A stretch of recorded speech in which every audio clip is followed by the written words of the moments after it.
Oliver, this car's obviously a very important one from Ford. I've got friends who are sort of desperate to know more about it, and if I had to sum it up, I'd sort of describe it as son of Cosworth. Is that right? Yeah, what we've got here is the third Focus RS, the 30th since 1967, but the third Focus RS. This one's very special. It's 5-door only, which is a first for the Focus RS. Okay. We haven't got a 3-door Focus, and we've already got the ST, which is sort of the Dolphin of the range in terms of sport. And this is the Shark.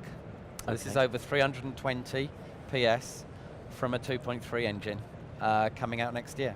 And that's a 5-pot transverse? So that's a 2.3. Yep. Over 320 PS. It's a 4-cylinder, but it's an EcoBoost. Ah, okay. So the turbocharging, the direct injection, and the other EcoBoost technologies are actually enabling a downsizing from V6 to i4. Right. But the power is still north of 320. So you're talking about a cleaner, more efficient, but more powerful car, basically. That's the downsizing engine strategy for Ford. That you get more PS, yep, but out of less CC. And we've seen it also with our 1 litre. So that's a 3-pot, but it's up to 140 PS. I've heard about that. Is that the R1?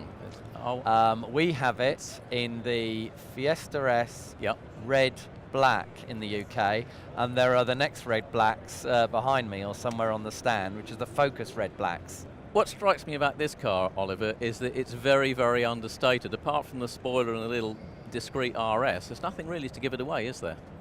What design wanted was total functionality, so there are no additions to the body style that doesn't have a function in aerodynamics, in air over the car, slipstream, coefficient and so on. So they have produced something where every single line and body feature just has a function in making that car go faster. So gone are the sort of flared wheel arches and other obstacles, if you like, to yes, something that's purely the Shark of the Focus range.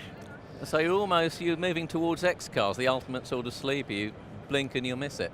Yeah, that's absolutely right, especially if people are in certain drive modes. So the 4 drive modes are normal, yep, sport, track and drift. And those modes, on a button where you just work through those 4 settings, they change the engine, yep, they change the gearing, they change the damping, they change the exhaust note even. And so you can go for the track and harden the suspension, but on drift, then you can drive it like Ken Block did. Is that a synonym for lunacy? Yeah, it almost sends an email to your insurance and says, look, this guy's going off-piste. No, seriously, it shows what the capability of this car is, and we're getting it next year, and we're really looking forward to that.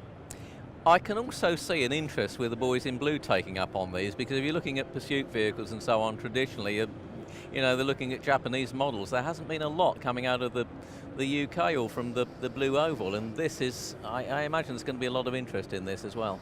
You're absolutely right. We call them the blue light services, and yes, the police are along with ambulance and fire, and we are talking to them. We're talking to them about STs, because there are estate STs. Sure. But also the RS, perhaps in this colour. This is liquid blue, so it's a colour that at the moment is just for shows. But if there's enough demand, we're considering it for production.